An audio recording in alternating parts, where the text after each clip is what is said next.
तो hello guys, welcome और welcome back to this channel Vidyalaya. आज के इस वीडियो में हम बात करने वाले हैं money as medium of exchange बात करने वाले हैं। ठीक है, अब हम लोग देखेंगे इसमें money as medium of exchange. ठीक है, तो नोट्स आपको यहाँ से मिल जाएगा। आप चाहे तो टेलीग्राम से डाउनलोड भी कर सकते हैं। टेलीग्राम कहाँ मिलेगा सर? टेलीग्राम मिलेगा आपको जाके चैनल के अबाउट सेक्शन में जाइएगा, वहां पे आपको मिल जाएगा टेलीग्राम का लिंक। वहां पे क्लिक करके आप चले जाएंगे टेलीग्राम में, जाकर वहां पे ज्वाइन पे क्लिक करना होता है, फिर आपको सारा नोट्स वहां पे मिल जाएगा। समझ में आ रहा है? एज इट इज ये जो पीडीएफ है, मतलब कि जैसा का तैसा पीडीएफ जो है आपको मिल जाएगा वहां पे। बात समझ में आ रहा है? ठीक। तो सबसे पहले money as medium of exchange पढ़ते हैं तो हमारे दिमाग में आता है कि सर मनी ही मीडियम ऑफ एक्सचेंज क्यों है? आता है दिमाग में सवाल। तो बात करते हैं ubiquity of the money in daily life. Daily life में मनी कैसे यूज हो रहा है उसका थोड़ा बात करते हैं। मनी जो होता है ना, उसका काउंटलेस ट्रांजैक्शन हो रहा है पूरे दिन भर में। तुम दिन भर में जो भी काम कर रहे हो उसमें पैसा खर्च कर रहे हो, या तो तुम दे रहे हो या तो तुम ले रहे हो किसी से। ये पैसा का ट्रांजैक्शन लगातार हो ही रहा है। तो दिन भर में इधर आ जाते हैं एक बार और ये वाला कर लेते हैं, तुमको अच्छा दिखेगा। हाँ, तो दिन भर में तुम ट्रांजैक्शन मनी का बहुत सारा बार कर रहे हो, बहुत बार कर रहे हो, है ना। तो आप करोड़ों लोग हैं तो करोड़ों बार से भी ज्यादा का ट्रांजैक्शन दिन भर में मनी का होता रहता है। ये जो है आपको खरीदने में आसान बनाता है, किसी चीज को बेचने में भी आसान बनाता है किसी चीज को। चाहे आप कोई सामान बेच रहे हैं, चाहे कोई सर्विस बेच रहे हैं, दोनों चीज आपके लिए ये आसान बना के देता है। ट्रांजैक्शन कई बार आपको प्रॉमिस करता है कि ये पहले अभी पे नहीं कर रहा लेकिन बाद में पे कर देगा। बताते हैं, चेक वगैरह तुम किसी को दे रहे हो तो इसका क्या मतलब है कि ये तुमको बाद में पे करेगा। चेक जो है अभी तो थोड़ा पैसा थोड़ी है, कागज में है, उसको ले जाकर तुम बैंक में दोगे तब तुमको वो पे करेगा पैसा। बात समझ में आ रहा है? तो हाँ, कई बार ऐसे ट्रांजेक्शन होते हैं जिसमें कि प्रॉमिस इन्वॉल्व होता है। सिर्फ प्रॉमिस होता है कि हाँ ये पैसा है, लेकिन वो पैसा नहीं होता है। मनी ही क्यों यूज करते हैं? सुनो, मनी जो होता है इजिली एक्सचेंज हो जाता है। मनी क्या होता है? इजिली एक्सचेंज हो जाता है किसी भी कमोडिटी से या सर्विस से। तुम किसी भी चीज के बदले मनी दे सकते हो या किसी भी चीज के बदले मनी ले सकते हो। तो ये इजिली एक्सचेंज हो जाता है। क्या हो जाता है? इजिली एक्सचेंज होता है। तुम कुछ भी खरीदोगे तो पैसा दे सकते हो, कुछ भी बेचोगे तभी पैसा ले सकते हो। बात समझ में आया?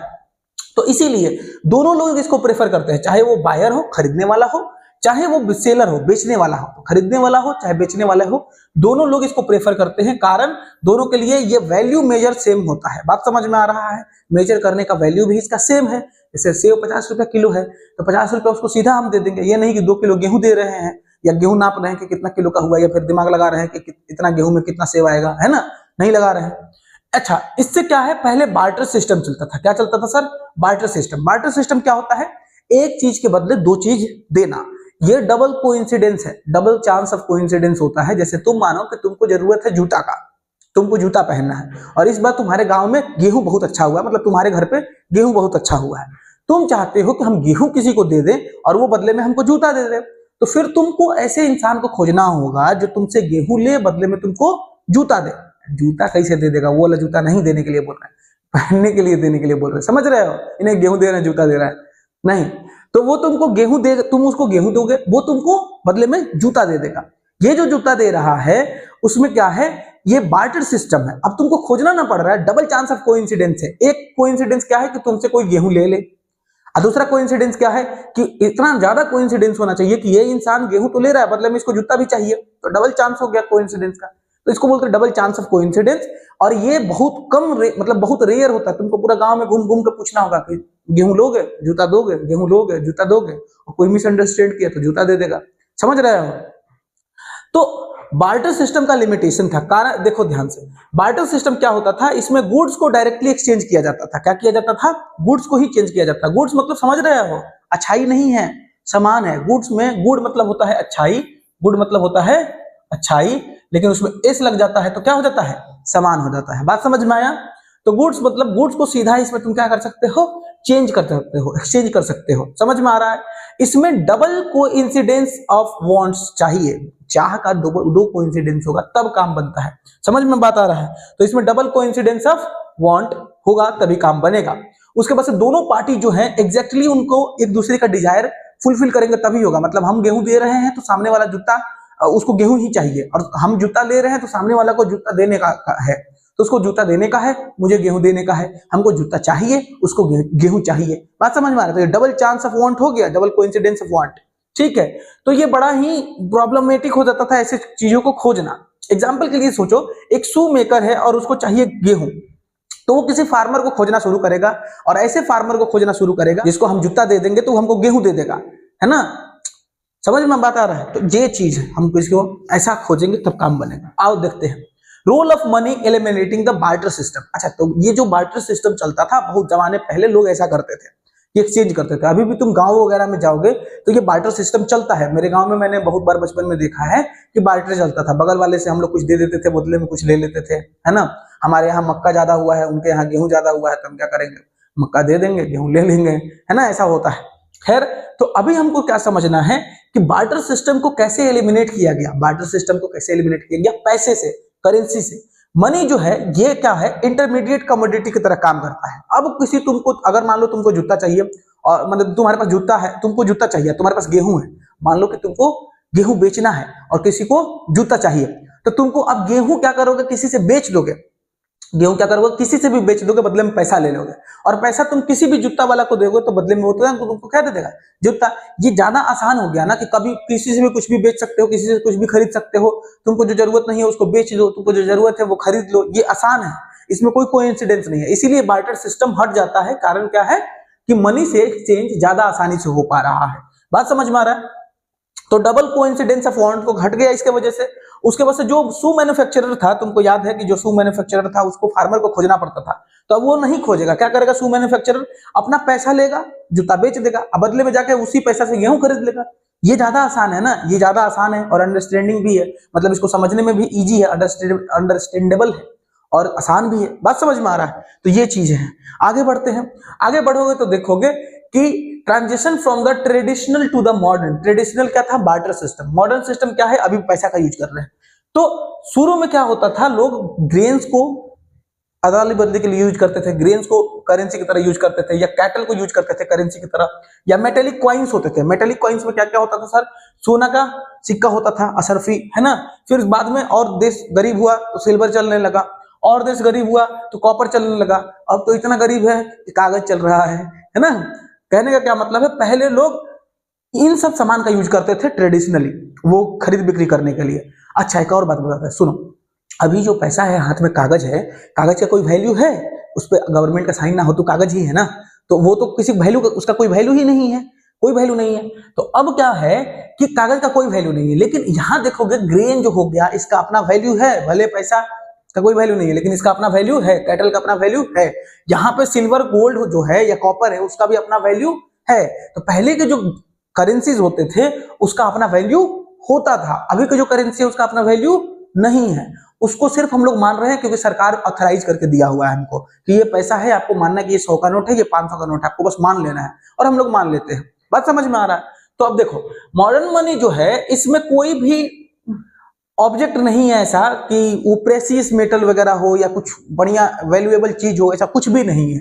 बात समझ में आ रहा है। मॉडर्न करेंसी के बारे में बात करते हैं। ये सिर्फ एक पेपर का नोट होता है, तुम देख ही रहे हो, जो भी हम देख रहे हैं वो क्या होता है, पेपर का नोट होता है या क्वाइन होता है।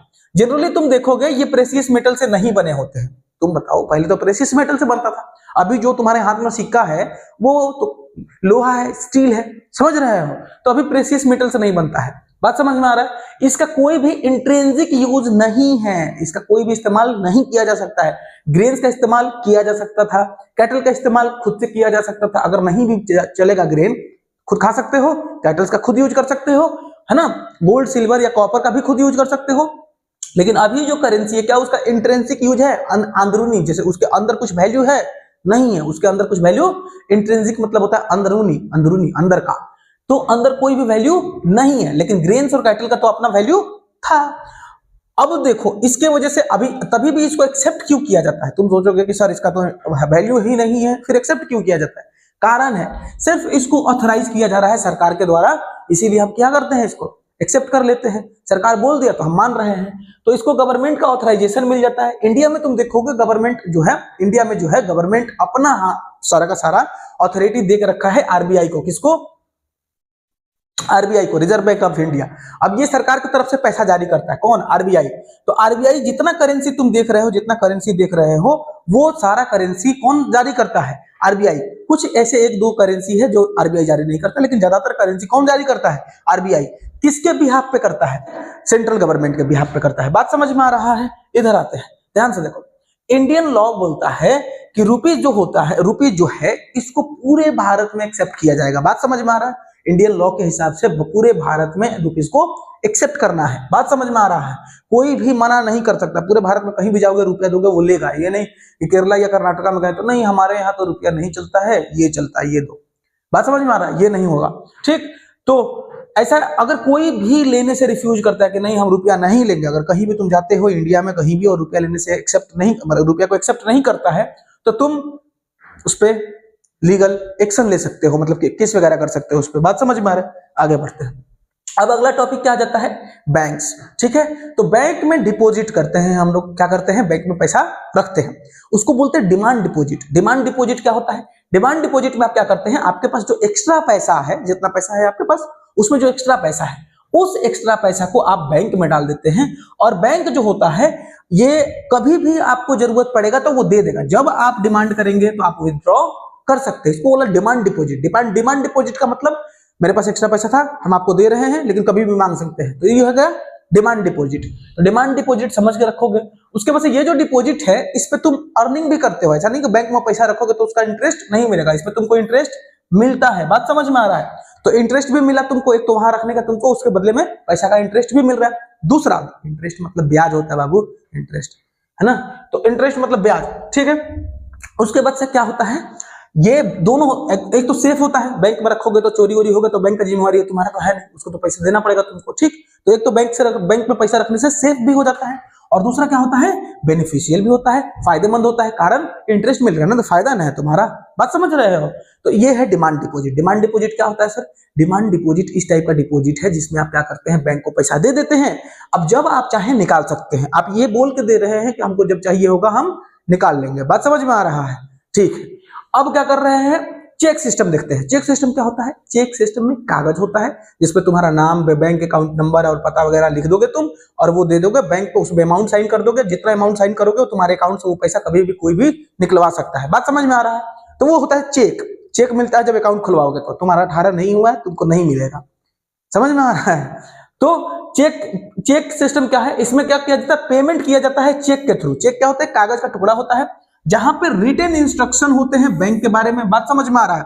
और जो स्पेसिफिक अमाउंट उस पर लिखा रहता है, जिस स्पेसिफिक, जो भी स्पेसिफिक अमाउंट उस पर लिखा रहेगा, 10,000, 20,000, 1 लाख, जो भी अमाउंट लिखा रहेगा चेक पे, वो तुम आराम से जाके डिपोजिटर्स के बैंक से निकाल सकते हो, उसके अकाउंट से निकाल सकते हो। बात समझ में आ रहा है?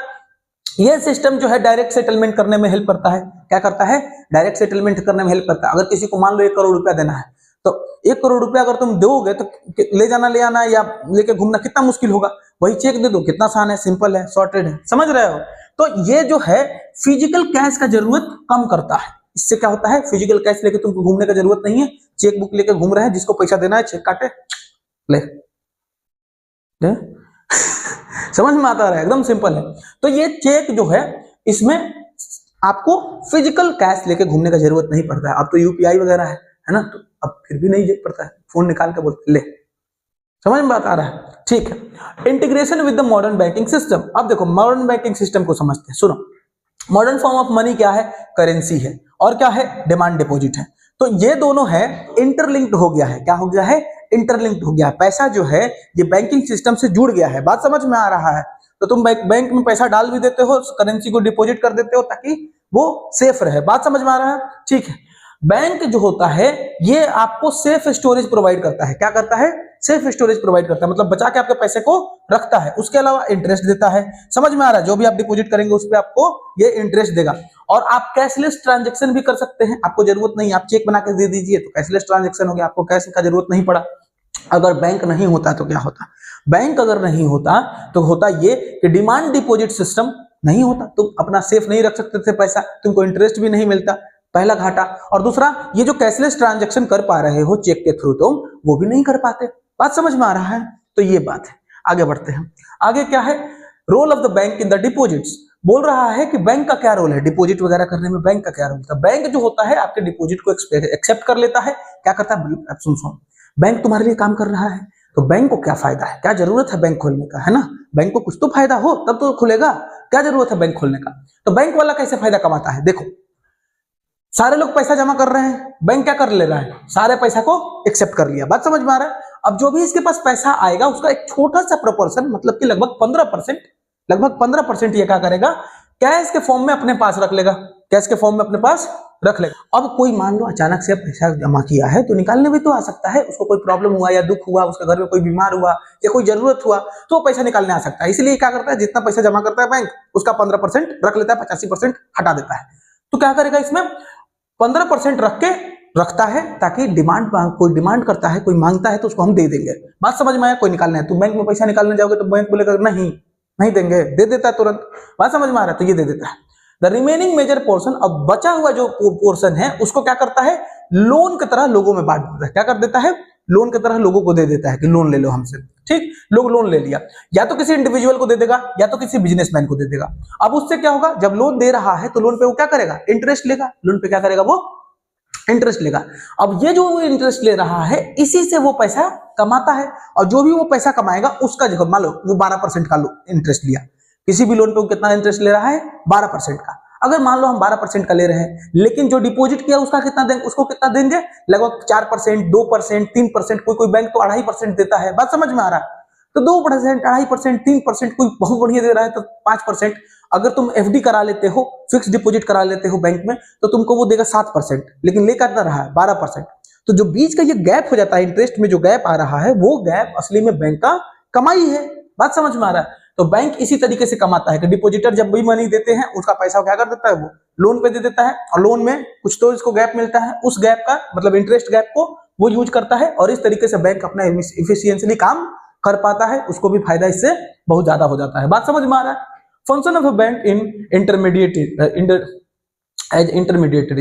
देखो इंटरमीडिएटरीज की तरह बैंक कैसे काम करता है ये देखते हैं। बैंक जो होता है वो लिंक होता है किसके किसके बीच में, डिपॉजिटर मतलब कि जो अपना सरप्लस पैसा डाल देता रहा है, और लोन लेने वाला, ठीक है, तो बोरोवर जो लोन ले रहा है। देखो दोनों लोग के बीच में, मान लो यहां है डिपॉजिटर, ये कौन है, डिपॉजिटर जो पैसा बैंक में डालेगा, ये हो गया बैंक, ये क्या हो गया, बैंक, और ये है बोरोवर। बोरोवर मतलब ये बैंक से बोरो करेगा, पैसा लेगा। तो ये पैसा डाला इधर और ये पैसा निकाल के इसको दे दिया। ठीक, बात समझ में आया। अब बदले में इसको ये इंटरेस्ट देगा, इससे इंटरेस्ट लेगा 12%, कितना लेगा, 12%। इसको इंटरेस्ट कितना देगा, 3% मान लो। तो बीच का कितना बच गया इसके पास, 12 में से 3 घट गया तो 9%। बात समझ में आ रहा है, कितना परसेंट बच गया इसके पास, 9%। तो 9% इसका फायदा है ना, 9% इसका फायदा इसका। तो एक्चुअली देखो ना, ये इंटरमीडिएटर बन गया, डिपॉजिटर और बोरोवर के बीच में बैंक जो है इंटरमीडिएटर बन गया। तो बैंक क्या होता है, लिंक होता है। लिंक मतलब जोड़ने वाला होता है, दोनों को, डिपॉजिटर को और बोरोवर को जोड़ने वाला ये होता है। ये क्या करता है, हाई इंटरेस्ट लेता है किससे, बोरोवर से। बोरोवर से कितना ले रहा है, 12%, हाई इंटरेस्ट लेता है, जबकि जो डिपॉजिटर है उसको कम इंटरेस्ट देता है, और बीच का जो बच जाता है उससे ये घपला कर जाता है। तो डिफरेंस जो है इंटरेस्ट का, वही इसका मेन सोर्स है इनकम का। ठीक है, अगर तुमसे पूछा जाता है बैंक का मेन सोर्स ऑफ इनकम क्या है, जो इंटरेस्ट गैप है वही उसका मेन सोर्स ऑफ इनकम है। पूरा समझ में आ रहा है, कोई दिक्कत नहीं है। आगे बढ़ते हैं। Two difference of credit situation. अब देखो एक चीज बताते हैं, कई बार पैसा लेना आपके लिए अच्छा हो सकता है, कई बार लेना आपके लिए बुरा हो सकता है। क्रेडिट मतलब पैसा लेना, तो कई बार लोन लेना या पैसा लेना तुम्हारे लिए बुरा भी हो सकता है, अच्छा भी हो सकता है। हम समझते हैं कैसे बुरा या अच्छा होता है, एग्जाम्पल से समझेंगे। ठीक है, इसमें सलीम को देखेंगे, इसमें स्वप्न को देखेंगे। ठीक है, तो पहले पॉजिटिव केस देखते हैं। पॉजिटिव केस में हम लोग लेंगे सलीम को। ठीक है, सलीम क्या है, शू मैन्युफैक्चरर है। ये एनसीईआरटी का है, पूरा एनसीईआरटी है बाबू, है ना। तो सलीम क्या है, शू मैन्युफैक्चरर है। सलीम कौन है, शू मैन्युफैक्चरर। अब ये क्या करता है सलीम, इसको लार्ज ऑर्डर मिलता है, फेस्टिवल का सीजन चल रहा है, तो इसको ऑर्डर मिलता है कि हमको बहुत सारा जूता चाहिए, तुम हमको बना के दोगे। तो ये बोलता है ठीक है बना के देंगे। तो लेकिन प्रॉब्लम ये है कि उतना सारा जूता बनाने के लिए लगभग 3000 के आसपास का जूता का ऑर्डर मिला इसको। तो 3000 के आसपास जूता बनाने के लिए इसके पास उतना पैसा नहीं है, इसके पास पैसा उतना है ही नहीं। तो अगर पैसा नहीं है तो रॉ मटेरियल भी नहीं खरीद पाएगा, तो जूता बनाएगा कैसे। बात समझ में आ रहा है, एक्स्ट्रा लेबर चाहिए, जूता बनाने के लिए लेदर चाहिए, रॉ मटेरियल चाहिए, तो वो सब पैसे आएंगे ना कहीं से। तब ये क्या करेगा, इसके लिए क्या करेगा, क्रेडिट लेगा। क्रेडिट लेने के लिए मतलब पैसा लेगा कहीं से। तो लेदर सप्लायर्स के पास जाएगा, अब बोलेगा सुनो एक काम करो, हमको तुम रॉ मटेरियल दे दो, अब हम तुम्हारा ये जो रॉ मटेरियल दे रहे हो इसका हम पेमेंट तुमको कुछ दिनों में कर देंगे। बात समझ में आ रहा है? अब चूंकि इसको वो पहचानता है तो दे भी देगा, है ना। तो लेदर सप्लायर से पहले बात करता है कि हम तुमको दे देंगे। फिर जाता है ट्रेडर के पास, मतलब जो इससे जूता खरीदने आया है उसके पास, और बोलता है देखो कुछ तुमको एडवांस देना होगा, अगर तुम 3000 जूता चाहते हो तो तुमको कुछ क्या करना होगा, एडवांस में पैसा देना होगा, तब हम तुमको जूता देंगे। बात समझ में आ रहा है? तो सलीम क्या किया, सलीम किया ये कि पहले लेदर वाले के पास गया, कुछ लेदर मांग लिया, मतलब उससे कुछ रॉ मटेरियल मांग लिया, बोला कि पैसा देंगे तुमको 1 महीना बाद, जब ये बिकेगा तब देंगे पैसा। और फिर गया किसके पास, ट्रेडर के पास, और उससे बोला कि तुमको कुछ एडवांस देना होगा। अब ये जो एडवांस का पैसा आ रहा है, एडवांस का वो जो लोन है उसका यूज करता है ये प्रोडक्शन में। बात समझ में आ रहा है? क्या करता है, प्रोडक्शन करता है, अपने वर्कर वगैरह को बुलाता है, उनको पैसा देता है जो एक्स्ट्रा पैसा मिला है। फिर जब कंप्लीट कर लेता है, ये सब चीज कंप्लीट कर लेता है और जूता उसको देता है तो कंप्लीट पैसा दे देता है इसको, जो ट्रेडर है पूरा पैसा दे देगा। इससे क्या हुआ, इसको प्रॉफिट भी हुआ, प्रॉफिट भी कमा लिया, जो लोन था बचा हुआ लोन भी रीपे कर दिया। बात समझ में आ रहा है? और इस तरीके से कुछ पैसा भी कमाया, लोन भी रीपे हो गया इसका। कितना अच्छा बात है, कितना अच्छा लग रहा है ना। तो इस तरीके से का क्रेडिट जो है ये बिजनेस को एक्सपैंड करता है। ऐसा अगर तुम क्रेडिट लेते हो तो तुम्हारा बिजनेस और बढ़ेगा, तुम एक्सपैंड करोगे। बात समझ में आ रहा है? और तुम्हारे अर्निंग को बढ़ाएगा। निगेटिव क्या होता है, स्वप्ना का केस देखते हैं। स्वप्ना क्या है, एक स्मॉल फार्मर है बेचारी, छोटी सी फार्मर है। ये क्या करती है, लोन लेती है अपने मनी लेंडर से। मनी लेंडर मतलब जो मनी लेंडर मतलब होता है पैसा देने वाले। तो पैसा देनदार जो है उससे पैसा लेती है और ग्राउंडनट का खेती करते हैं, मूंगफली का खेती करती है। और वो सोचती है कि अगर मेरा हो जाता है हार्वेस्ट अच्छा तो मैं इसका पैसा पे कर दूंगी। लेकिन होता क्या है कि उसका जो क्रॉप है वो पेस्ट मैनेजमेंट नहीं होने के कारण पेस्ट से डैमेज हो जाता है और इसका पूरा का पूरा हार्वेस्ट क्या हो जाता है, फेल हो जाता है। अब बेचारी पैसा देने के लायक तो ये रही नहीं, क्योंकि इसका तो फसल खराब हो गया है। ठीक है, अगले सीजन में बेचारी दोबारा लोन ले लेती है। अब जब दोबारा लोन लेती है तो इस समय हार्वेस्ट भी अगर मान लो अच्छा निकल जाता है तभी भी ये पूरा पैसा पे नहीं कर पाएगी, क्योंकि हार्वेस्ट अच्छा निकलेगा तो इसको भी तो खाना है, और कुछ पैसा जो बच जाएगा वो पे करेगी। जब पे करेगी तो ये तो यही वाला लोन पे करेगी जो पिछला साल ली थी जिसमें हार्वेस्ट खराब हो गया, तो वो वाला लोन नहीं पे कर पाएगी। अब क्या होगा, ये बेचारी फंस जाएगी डेट ट्रैप में। इस तरीके से उसको अपना हो सकता है कि आगे चल के उसका अपने जमीन का ही कुछ पार्ट बेचना पड़ जाए ताकि लोन भरा जा सके। बात समझ में आ रहा है? ठीक है, मनी लेंडर उसको परेशान करेगा तो उसको पैसा भरने के लिए क्या करना पड़ सकता है, हो सकता है जमीन बेचना पड़ जाए। तो आउटकम क्या हुआ इसका, आउटकम ये हुआ कि यहाँ पे जो क्रेडिट है वो नेगेटिव रोल प्ले कर रहा है। यहाँ पे बेचारी हो सकता है कि वो डेट ट्रैप में फंस गई है, हो सकता है क्या फंसी गई है, वो कैसा मतलब किसी में फंस गई है, डेट ट्रैप। डेट ट्रैप मतलब क्या होता है, तुम कितना भी चाहोगे वो डेट नहीं चुका पाओगे। बात समझ में आ रहा है ना, हर साल डेट बढ़ता जाएगा बढ़ता जाएगा बढ़ता जाएगा। तो डेट ट्रैप में बेचारी फंस गई है और ये इसका जो कंडीशन वर्स था उसको और खराब कर दिया, मतलब बद से बदतर इसका हो गया कंडीशन। बात समझ में आ रहा है? और खराब था और खराब कर दिया इसका कंडीशन, ये क्रेडिट। तो ये क्रेडिट इसके केस में क्या किया है, नेगेटिव रोल प्ले किया है। सलीम के केस में क्या किया था, पॉजिटिव रोल प्ले किया था। आया समझ? ठीक है, आगे देखते हैं।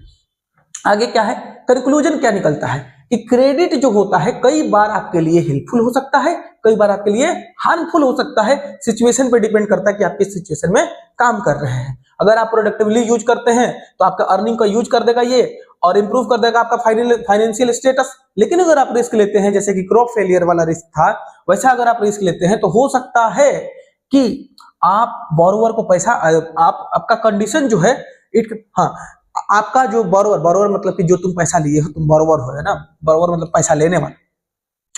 तो अगर तुम पैसा लेते हो खराब कंडीशन में, ज्यादा रिस्क लेके पैसा लेते हो, तो हो सकता है कि तुम्हारा कंडीशन जो वर्स्ट था वो और ज्यादा वर्स्ट हो जाए। बात समझ में आ रहा है? तो वर्स्ट कंडीशन के लिए तुम जिम्मेवार हो गए। अगर तुम रिस्की कंडीशन में पैसा लेते हो तो पैसा दोनों कर सकता है, अच्छा भी कर सकता है बुरा भी कर सकता है। ठीक है, उसके बाद से क्रेडिट जो होता है ये बेनिफिशियल भी हो सकता है और डिपेंड करता है कि आप किस सिचुएशन में ले रहे हैं। अगर ज्यादा रिस्क इन्वॉल्व है पैसा कभी भी नहीं लेना चाहिए। हाँ, तो कहने का पूरा क्या मतलब है कि अगर रिस्की कंडीशन होता है तो पैसा नहीं लेना चाहिए, अनरिस्की होता है तो ले लो। बात समझ में आ रहा है?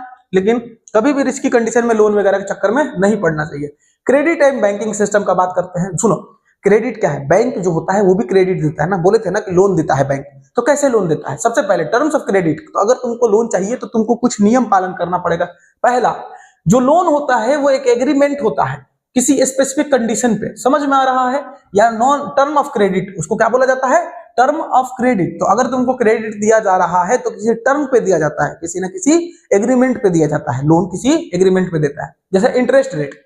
तो बोरोवर जो होता है उसको इतना इंटरेस्ट रेट पे करना होगा, ये पहले से ही क्रेडिट में बता दिया जाता है। बात समझ में आ रहा है? कहीं से भी तुम पैसा लोगे तो तुमको बोलेगा ना कि हम तुमसे 5% लेंगे, 10% लेंगे, 12% लेंगे, है ना, महीना का 5% लेंगे, या आज 100 रुपया दे रहे हैं तो परसों 200 रुपया लेंगे, ऐसा होता है ना टर्म ऑफ क्रेडिट।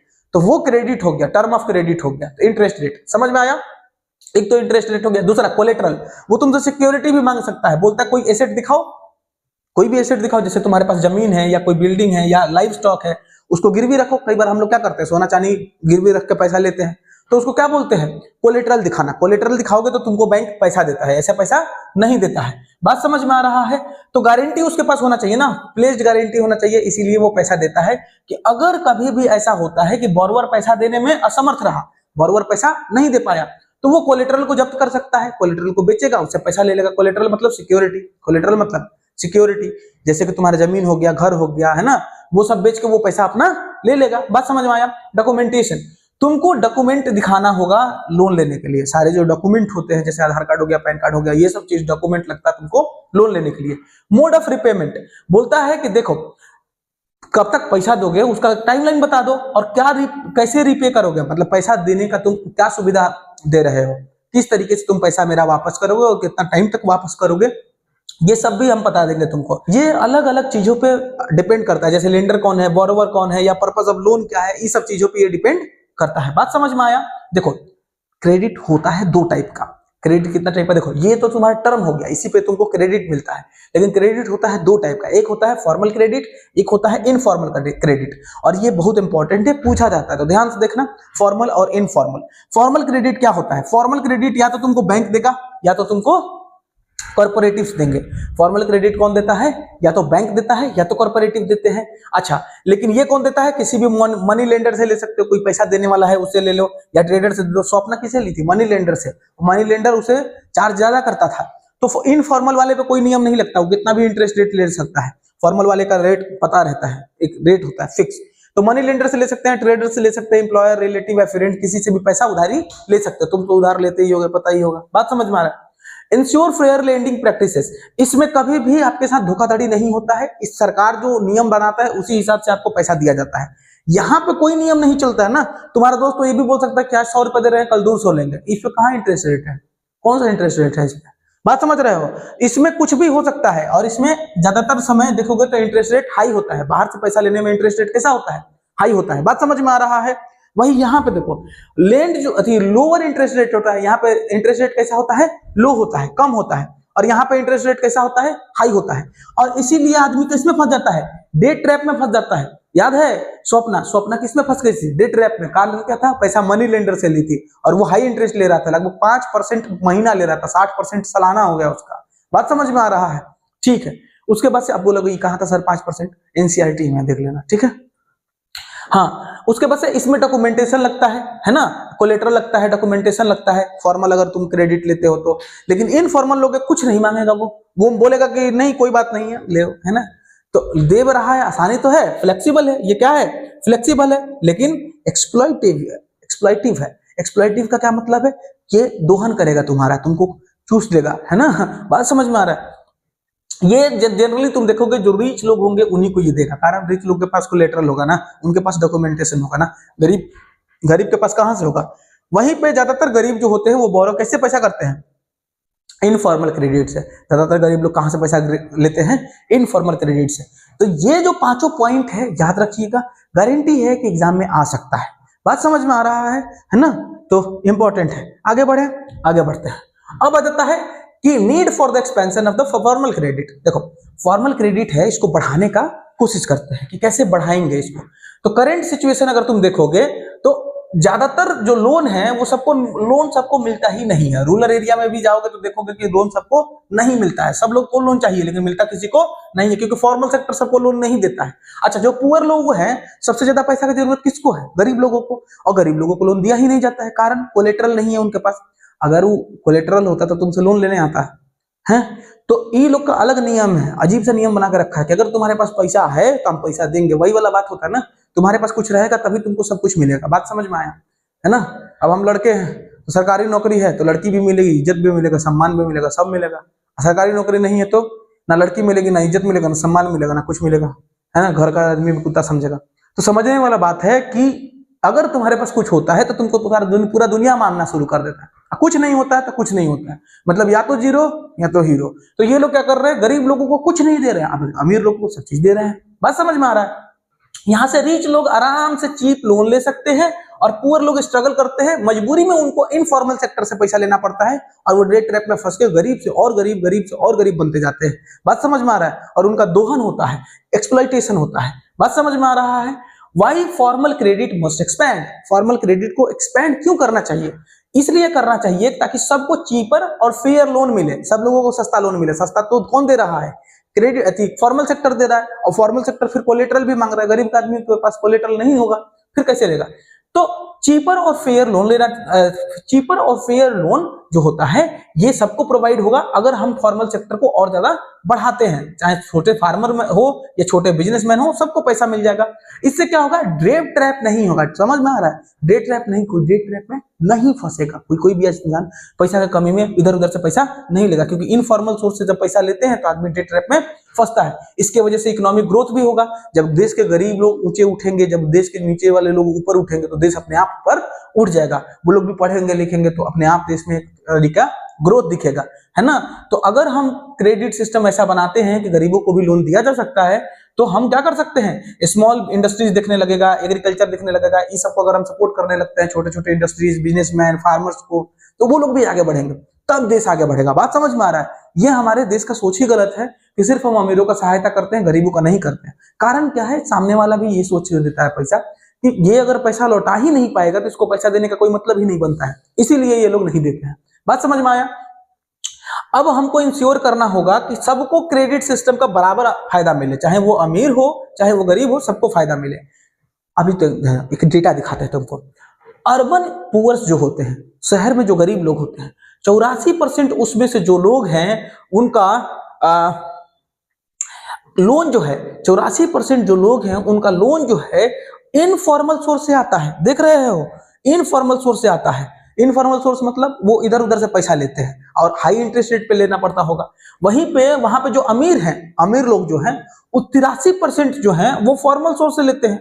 तो अमीर को पूरा अमीर को लगभग फॉर्मल लोन मिल रहा है, अब पूरा गरीब को लगभग इनफॉर्मल लोन मिल रहा है। तो गरीब तो और गरीब होगा ना। Informal loan high interest rate होता है, बहुत में एक्सप्लॉइटेशन होता है, उसमें डे ट्रैप भी हो सकता है। यही ट्रेंड तुमको रूरल एरिया में भी दिखता है। यहाँ भी गरीब वही खेला खेलते हैं बेचारे, इनफॉर्मल सोर्स से ही पैसा लेते हैं और कहीं से इनको पैसा नहीं मिलता है।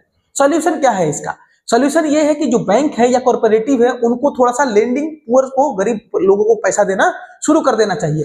फेयर डिस्ट्रीब्यूशन होना चाहिए लोन्स का, लोन कुछ गरीबों को भी दो अमीरों को भी दो, ऐसे करना चाहिए। या गवर्नमेंट या आरबीआई जो है वही बोल दे कि पैसा देना है गरीबों को, इतना गरीब लोगों को लोन आप देते हैं तभी हम आपको आपके बैंक को चलने देंगे, वरना नहीं चलने देंगे। बात समझ में आ रहा है। ऐसा कुछ कर दे तो काम बन जाएगा, है ना। तो कुछ पुअर लोगों को अर्बन एरिया में चाहे रूरल एरिया में पैसा दिलवाने लगे गवर्नमेंट या आरबीआई ही कर दे ऐसा, तो मजा आ जाए। बात समझ में आ रहा है। पूरा कहानी का कंक्लूजन क्या निकलता है, पूरा चैप्टर जो पढ़े हो तुम उसका क्या कंक्लूजन निकलता है? कंक्लूजन ये है कि अफोर्डेबल क्रेडिट सबके लिए जरूरी है। अगर इकोनॉमिक डेवलपमेंट चाहते हो तो चाहे कोई भी आदमी हो उसको ये फॉर्मल क्रेडिट मिलना ही चाहिए। दूसरा, फॉर्मल क्रेडिट जो होता है उसको इंक्रीज करना चाहिए ताकि सब लोगों को दिया जा सके, सब लोग ले सके, सब लोग उसका फायदा उठा सके। और गरीबों को तो जरूर फॉर्मल देना चाहिए। कारण क्या है, उनके पास पैसा नहीं है और उनको लूटोगे तो और गड़बड़ होगा। बात समझ में आ रहा है? ठीक है। हाँ, सेल्फ हेल्प ग्रुप्स का बात करते हैं। अब ये लोग कौन है? देखो, बैंक सबका हेल्प नहीं कर रहा है तो कुछ लोग अब अपना हेल्प करना शुरू करेंगे। क्या करते हैं ये लोग? सेल्फ हेल्प ग्रुप बनाते हैं। करने का तरीका क्या होता है सेल्फ हेल्प ग्रुप बनाने का? ये लोग क्या करते हैं, जो गरीब लोग होते हैं ये इनफॉर्मल सोर्स पे डिपेंडेंट थे। क्या थे? इनफॉर्मल सोर्स पे, इसीलिए सेल्फ हेल्प ग्रुप बनाना पड़ा था। क्या क्या कारण रहा है सेल्फ हेल्प ग्रुप बनाने का? पहला, इनको बैंक के ब्रांचेस जो थे वो लोन नहीं देते थे। एक तो रूरल एरिया में होते भी कम है और लोन भी वह कम देते हैं। डॉक्यूमेंटेशन वगैरह मांगते हैं, कोलेटरल मांगते हैं। गरीब आदमी के पास कहां से डॉक्यूमेंटेशन और कोलेटरल आएगा? बात समझ में आया। तो इनके पास इजियर एक्सेस था किसके लिए? मनी लेंडर से आसानी से पैसा मिल जाता था, इसीलिए वहां पे ये चले जाते थे। लेकिन वहां पे भी दिक्कत है कि वो इंटरेस्ट रेट ज्यादा लेता है और एक्सप्लॉइटेटिव प्रैक्टिसेस करता है, मतलब वो लोगों का एक्सप्लॉइटेशन करता है और ज्यादा इंटरेस्ट लेता है, तो उससे पैसा लेना ठीक बात नहीं है। यही प्रॉब्लम के वजह से इनफॉर्मल लोन तो नहीं लिया जा सकता है। प्रॉपर रिकॉर्ड नहीं होने के कारण अनफेयर प्रैक्टिसेस बहुत ज्यादा होते हैं, क्योंकि सरकार तो इस पर ध्यान देता नहीं है और लोग पूरा अब इसका फायदा उठा रहे हैं। बात समझ में आ रहा है? हाई इंटरेस्ट लेते हैं, लोगों को डेट ट्रैप में फंसा देते हैं और हरासमेंट वगैरह करते हैं, बोरोवर को हरासमेंट करते हैं, पैसा देना पड़ेगा तुमको, लिया 2,000 उससे 50,000 निकलवा लिया है, फिर भी और ले रहा है। बात समझ में आ रहा है? तो उसको तो ये डिफिकल्ट सिचुएशन ये डिफिकल्ट सिचुएशन क्रिएट कर देता था गांव के लोगों के लिए और बाकी लोगों के लिए भी जो भी इनफॉर्मल सोर्स से पैसा लेते थे। इसीलिए क्या शुरू किया गया? SHG मतलब सेल्फ हेल्प ग्रुप। क्या होता है? Self help group. बात समझ में आया? सेल्फ हेल्प ग्रुप क्या होता है? देखो, छोटा सा ग्रुप होगा 10, 15, 20 लोगों का, तो 15 से 20 लोगों का ग्रुप होगा। इसमें रूरल एरिया में ज्यादातर वुमेन लोग आती हैं, बैठती हैं, अगल बगल की वुमेन्स आके बैठ जाती हैं और फिर वो बात करना शुरू करती हैं। स्मॉल सेविंग्स जो होता है, उनके पास पैसा जो होता है उसमें 20-20 या 25-25 रुपया करके वो जमा करना शुरू करती हैं। बात समझ में आ रहा है? आइए रेगुलरली जमा करते हैं ये लोग के 20-20 रुपया, 25-25 रुपया रेगुलरली जमा करते हैं। उसके बाद से ये क्या करते हैं? ये छोटे छोटे, अब इससे क्या होता है? इनके पास बहुत सारा पैसा जमा हो जाता है, बहुत सारा पैसा जमा होता है, तो इससे ये क्या कर सकते हैं? आपस में किसी को पैसा चाहिए हो तो उसी पैसा में से निकाल कर दे सकते हैं, बदले में उसे कम इंटरेस्ट रेट पे उसको पैसा दे सकते हैं। अगर यही पैसा बहुत ज्यादा हो जाता है तो लोन, बैंक में जाके किसी को लोन दिलाना है, तो मेरे मान लो ग्रुप में एक आदमी है, ये इसको लोन चाहिए, तो हम इसको लेकर जाएंगे कि इसको लोन दे दो, वो बोलेगा कोलेटरल दिखाओ, तो हम ये वाला पैसा दिखा देंगे, देख इतना का संपत्ति, अगर ये नहीं चुका पाएगा तो हम चुका देंगे। बात समझ में आ रहा है? तो उससे इसको कम इंटरेस्ट पे इसको लोन भी मिल जाएगा। दूसरा बात क्या हो जाएगा? दूसरा बात ये हो जाएगा कि हम भी तो इसको पैसा दे सकते हैं, अगर जरूरत पड़ा तो कम इंटरेस्ट पे दे देंगे हम पैसा। कहीं और से लेता है, इनफॉर्मल सोर्स से लेता तो उसको ज्यादा पैसा देना पड़ता, मेरे यहाँ नहीं देना पड़ेगा। तो ये तरीका होता है सेल्फ हेल्प ग्रुप, ये खुद का हेल्प कर रहे हैं ना ये वाले ग्रुप। बात समझ में आ रहा है? ठीक है, अब बात कर रहे हैं कि वही बात है, तो कोलेटरल वगैरह तो अब दिखाना नहीं पड़ेगा इन लोगों को, कोई भी टेंशन है नहीं। ये लोग लोन भी देते हैं, सेल्फ एम्प्लॉयमेंट लोगों को लोन देते हैं, जैसे कि किसी को बीज खरीदना है तो इनसे लोन ले लो, फर्टिलाइजर खरीदना है इनसे लोन ले लो, या किसी रॉ मटेरियल में तुमको इन्वेस्ट करना है जैसे कि बम्बू या क्लॉथ हो गया तो उससे तुम ले सकते हो लोन, है ना। स्मॉल एसेट अगर तुमको खरीदना है, जैसे कि सेविंग मशीन किसी को चाहिए तो ये लोग दे देंगे लोन उसको, कैटल चाहिए या हैंडलूम चाहिए, कुछ भी चाहिए इससे लोन ले सकते हो। होम वगैरह का लोन भी दे देते हैं। बस पुराना डेट जो है क्लियर करो, अगला लोन फिर ले लो, पुराना डेट क्लियर करो, अगला लोन फिर ले लो, तो जितना लोन चाहो उतना उनसे तुम ले सकते हो। बात समझ में आ रहा है? ये जो होता है लोन रिपेयर में इंश्योरिंग लोन रिपेमेंट, और इसमें क्या होता है? इंश्योर किया जाता है कि आप लोन का रिपेमेंट कर रहे हैं। जैसे सेल्फ हेल्प ग्रुप जो होते हैं यही रिस्पॉन्सिबल होते हैं लोन को पे करने के लिए। मान लो कि उनके ग्रुप का कोई आदमी लोन को रिपे नहीं करता है, तो लोन को अगर मान लो उनके ग्रुप का आदमी नहीं पे करे तो पूरा ग्रुप मिलकर वो लोन पे करेगा। समझ में आ रहा है बात? तो ये रिस्पॉन्सिबल हो लेते हैं, उसके लिए रिस्पॉन्सिबिलिटी लेते हैं। इससे क्या होता है? बैंक का रिस्क भी खत्म हो जाता है और ये लोग कहीं आसानी से पैसा भी ले सकते हैं, जो काम करना है कर सकते हैं, और ग्रोथ भी इनका आसानी से हो जाता है। आगे बढ़ेंगे, कब आगे बढ़ेंगे? जब हम फॉर्मल क्रेडिट को सबके लिए देंगे। कंक्लूजन क्या निकलता है कि फॉर्मल क्रेडिट जो होता है किसी के भी लाइफ में एकदम क्रूशियल रोल प्ले करता है, बहुत ज्यादा जरूरी होता है। पैसा आदमी लेगा और उसके लिए फायदेमंद पैसा लेगा तभी जाके उसको फायदा होता है, नहीं तो डेट ट्रैप में फंसेगा तो फालतू में बर्बाद होकर उसका जीवन बर्बाद हो जाएगा, उसका पुष्ट बर्बाद हो जाएगा। बात समझ में आ रहा है? तो गरीब घर के जो लोग हैं उनको पैसा लेना बहुत ज्यादा दिक्कत पड़ता है, इसलिए वो बाहर से पैसा लेते हैं। ऐसा नहीं शौक चढ़ा उनको बाहर से लेने का, नहीं। ये सेल्फ हेल्प ग्रुप जो है एकदम बेहतरीन चीज है, ये लोगों को बड़ा हेल्प किया। जो इनफॉर्मल सेक्टर से पैसा लेते थे, अच्छा है कि वो सेल्फ हेल्प ग्रुप को ज्वाइन करे, वहां पे कुछ ना कुछ पैसा जमा करते रहे और जब बढ़ेगा तो खुद पैसा निकाल सकते हैं। बात समझ में आया? तो ये एकदम बढ़िया है चैप्टर, और तुमको समझ में भी आया होगा क्या है क्या नहीं है ना। ठीक है, तो अब हम आपको कहना चाहते हैं thank you for watching the video, meet you in the next video, bye. अच्छा सुनो, अगला जो वीडियो है वो आपका 5 या 6 मिनट का है, ग्लोबलाइजेशन। तो नेक्स्ट इसके बाद आप देख लीजिए, उसको खत्म करिए और आपका इकोनॉमिक्स पूरा का पूरा खत्म हो जाएगा। एक बार और thank you for watching the video, meet you in the next video, bye.